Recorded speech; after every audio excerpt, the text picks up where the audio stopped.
لوگوں کی حرام کے پیسے سے لوگوں کو خرید رہا ہے، یہ سب پیش تھا۔ ہر جگہ محسن نقوی کا نام آتا تھا کہ اس نے سب سے زیادہ کوشش کی اس کانسپریسی کو کامیاب کرنے کے لیے، اور یہ وہ ایکس آرمی چیف کو بھی ملتا تھا جس کی اصل تو ماسٹر مائنڈ وہ تھا، لیکن جتنے بھی پلیئرز اس کے ارد گرد تھے اس میں ایک پلیئر جس کا سب سے زیادہ نام آتا تھا اس کا نام محسن نقوی تھا۔ تو یہ جس کو زرداری کہتا تھا یہ میرا بیٹا ہے، یعنی زرداری نے اس کو اپنا بیٹا بنایا ہوا تھا۔ اب یہ سوچ لیں کہ اس کا کیریکٹر کیا ہوگا کہ زرداری جیسا آدمی جو انٹرنیشنلی ساری دنیا زرداری کو جانتی ہے کہ کرپٹ ترین آدمی ہے، اس کے اوپر کتابوں کے اندر انٹرنیشنلی کتابوں میں زرداری کا چوری کا ذکر ہے۔ آج سے 30-35 سال پہلے اس کو مسٹر 10% باہر کی دنیا میں کہنا شروع ہوا، اس کا نام رکھا گیا، اس کے اوپر مضمون نکلے ہوئے ہیں اخباروں کے اندر اس کی چوری کے اوپر۔ اس زرداری جس کو اصل میں نیب میں جیل میں ڈالنا چاہیے تھا اور جیل میں گیا اور بچایا گیا، ہمیں سب کو پتا ہے کہ نیب کو واپس کر رہا ہوں، یہ وہ آدمی ہے۔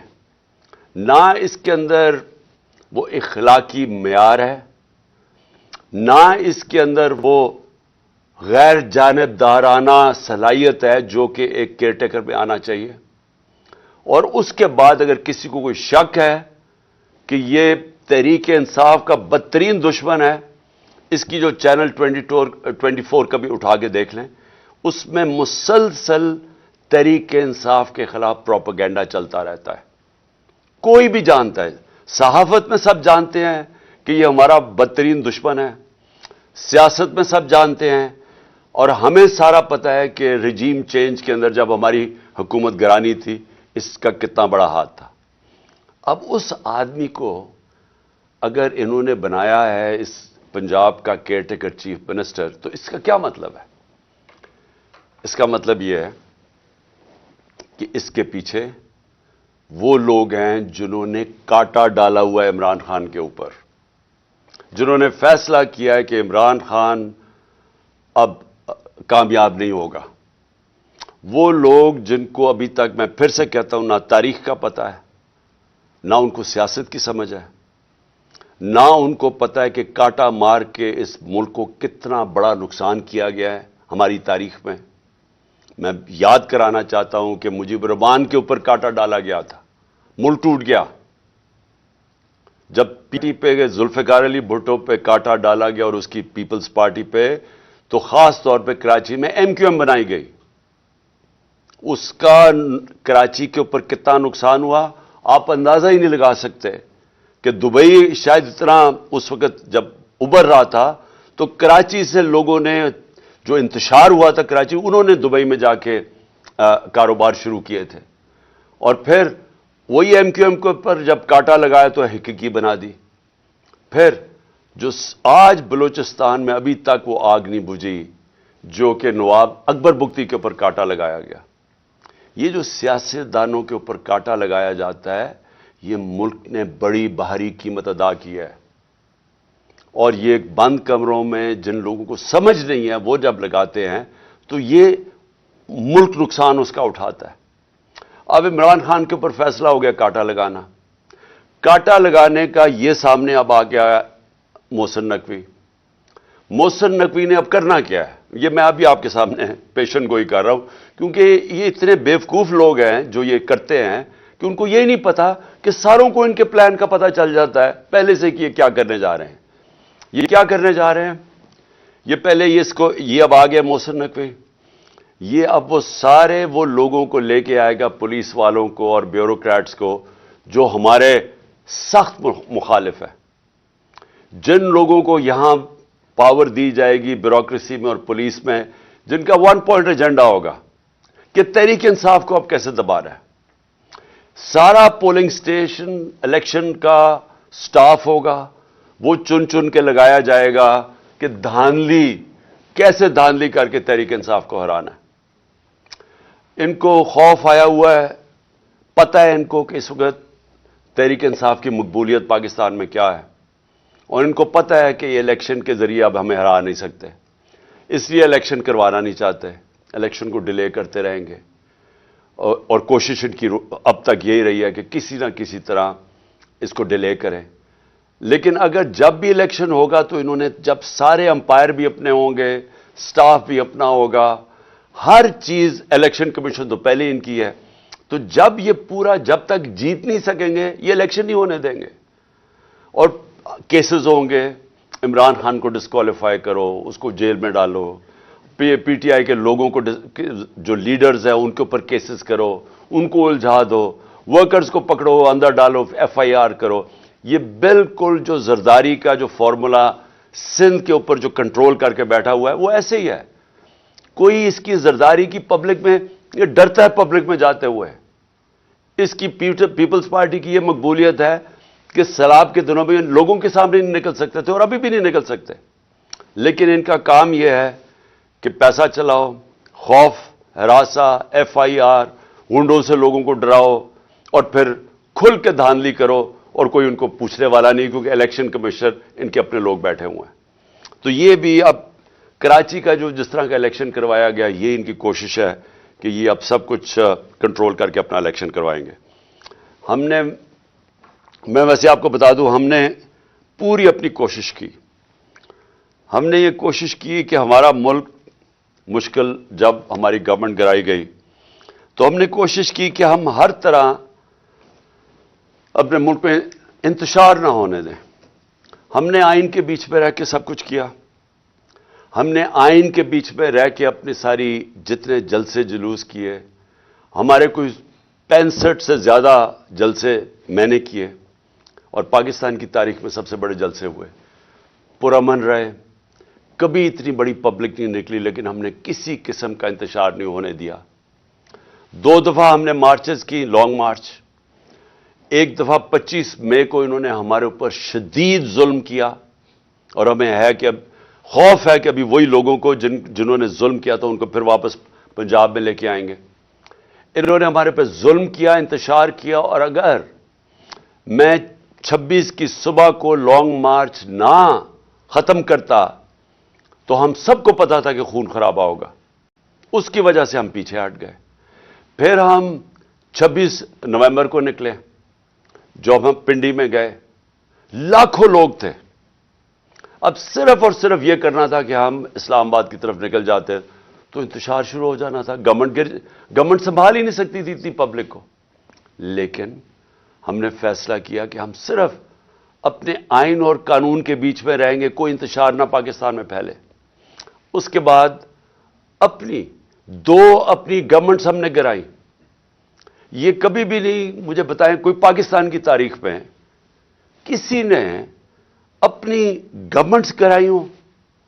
یعنی آپ 60% پاکستان میں پاور میں بیٹھے ہوں اور آپ فیصلہ کریں ہم گرائیں. کیوں گرائی ہم نے؟ کیونکہ میرا یہ ایمان ہے, میری ساری عقل مجھے بتا رہی ہے کہ اگر اس ملک میں صاف اور شفاف الیکشن نہ ہوئے, یہ ملک ادھر جا رہا ہے جو ہم سب کے ہاتھ سے نکل جائے گا. مجھے خوف یہ ہے کہ یہ سری لنکا کی طرح یہاں سڑکوں پر انتشار ہوگا. بالکل اس طرف پاکستان جا رہا ہے. کبھی پاکستان کی تاریخ میں ایسی معاشی حالات نہیں تھے جو آج ہیں. اور معاشی حالات کیوں ہیں؟ کیونکہ ان چوروں کو اوپر بٹھا دیا جو 30 سال سے اس ملک کو لوٹ رہے تھے. ان کے 30 سالوں میں پہلے ہندوستان آگے نکلا پاکستان سے, پھر بنگلہ دیش نکلا. تو ان کے پاس تو کبھی بھی وہ صلاحیت نہیں تھی جن لوگوں نے ملک کو پہلے معیشت تباہ کی ہو, کیونکہ بینکرپٹ تھا پاکستان 2018 میں جب ہماری حکومت آئی ہے. ادھر سے ہم نے اٹھائی حکومت, اور انہوں نے آتے ساتھ ہی اپنے کیسز معاف کروائے. اربوں روپے کے کرپشن کیسز معاف, گورنمنٹ نیچے لے آئے. آج ہمارا ملک ادھر کھڑا ہے جدھر پاکستان کی تاریخ میں کبھی اتنے مشکل معاشی حالات نہیں تھے جو آج پاکستانیوں کے ہیں. اس لیے ہم نے کوشش کی کہ کوئی انتشار نہ ہو. اس لیے ہر جگہ ہم آئین کے بیچ میں رہے, اور ہم نے اپنی گورنمنٹس اس لیے گرائیں کہ ہم نے کہا کہ الیکشن کی طرف جائیں گے. کیونکہ کسی نے بھی اگر ملک کو اس دلدل سے نکالنا ہے, پہلی چیز صاف اور شفاف الیکشن ہے. اب یہ جو انہوں نے کر دیا ہے, اس سے تو صاف اور شفاف الیکشن نہیں ہونے لگے, اس سے تو ملک میں انتشار ہونے لگا ہے.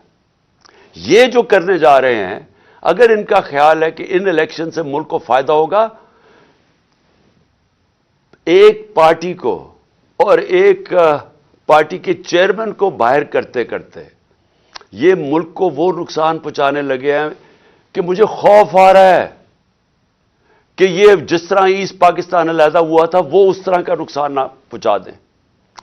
تھوڑے سے چوروں کو جن کی ساری دولت اور پیسہ پاکستان سے باہر ہے، جن کا سٹیک ہی پاکستان میں نہیں ہے، جن کے بچے جائیداد، علاج، پراپرٹیز، بزنسز اربوں اربوں ڈالر کی اس ملک سے چوری کر کے جو باہر لے گئے ہیں، ان کو کیا فرق پڑے گا اگر پاکستان نیچے جاتا ہے؟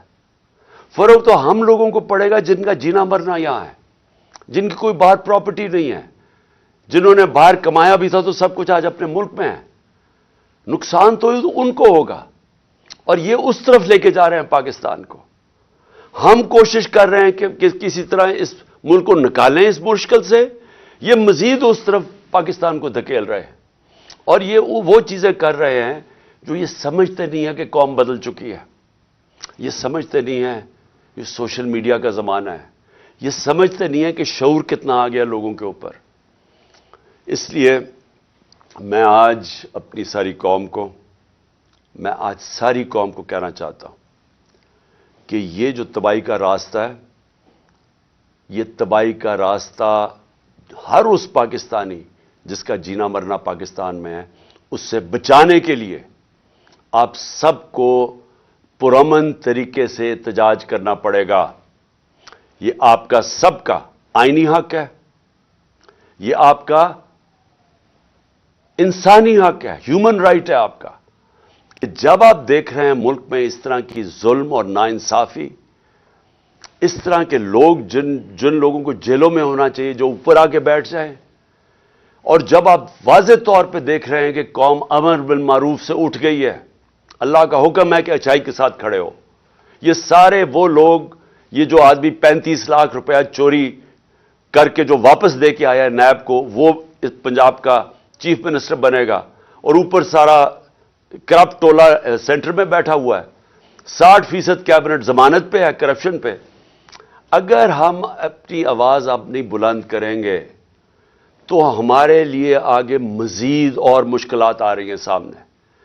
اپنے آپ کو، اپنے ملک کو، اپنے بچوں کے مستقبل کو بچانے کے لیے میں کل مظاہرہ شروع کر رہا ہوں۔ میں نے کہا کہ میری مظاہرہ کریں، ہم پرامن احتجاج کریں۔ یہ جو الیکشن کمیشن ہے یہ محسن نقوی کو لے کے آیا ہے، ہم لاہور میں احتجاج کریں گے، اس کے بعد اگلے دن پنڈی میں احتجاج ہوگا بدھ کو، اس کے بعد ہم فیصل آباد میں احتجاج کریں گے، ہم ملتان میں احتجاج کریں گے۔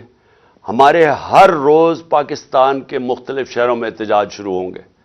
ہم بالکل اس آدمی کو تسلیم نہیں کرتے، ہم بالکل اس الیکشن کمیشن کو جس نے اس طرح کی اس آدمی کو لے کے آیا ہے، ہم الیکشن کمیشن کو ہم سمجھتے ہیں کہ ان سے زیادہ اس ملک کو نقصان کسی نے نہیں پہنچایا جو الیکشن کمیشن پہنچا رہی ہے، اور اس کو چیف منسٹر بنا کے اس سے بھی بڑا نقصان پہنچایا ہے۔ ہم عدالت میں بھی جا رہے ہیں، ہم سب سے پہلے تو عدالت میں جا کے پوچھیں گے کہ جب گورنر کے واضح طور پہ گورنر کو جب آئین کہتا ہے کہ جیسے ہی آپ جیسی ایک حکومت مستعفی ہوتی ہے، جیسے ہی ہماری اسمبلیز ہم نے ڈیزالو کی تو 48 گھنٹے کے اندر اس کو ڈیٹ دینی پڑتی ہے کہ کس دن الیکشن ہوگا۔ ابھی تک نہ گورنر پنجاب نے ڈیٹ دی ہے، نہ گورنر پختونخوا نے ڈیٹ دی ہے الیکشن کی۔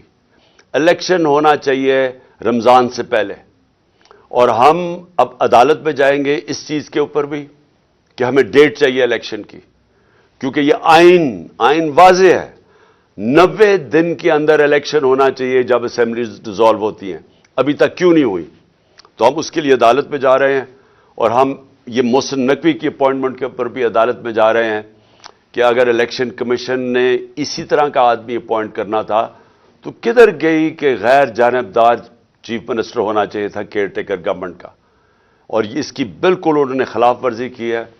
یہ وہی ایک ایجنڈا چلا آ رہا ہے کہ کسی طرح ریڈ لائن ڈرا کر کے تو کسی طرح عمران خان اور تحریک انصاف کو ہٹایا جائے، اور تاکہ کسی نہ کسی طرح یہ چور ایک کراچی کی طرح دھاندلی کر کے پھر سے اس ملک پر مسلط ہو جائے۔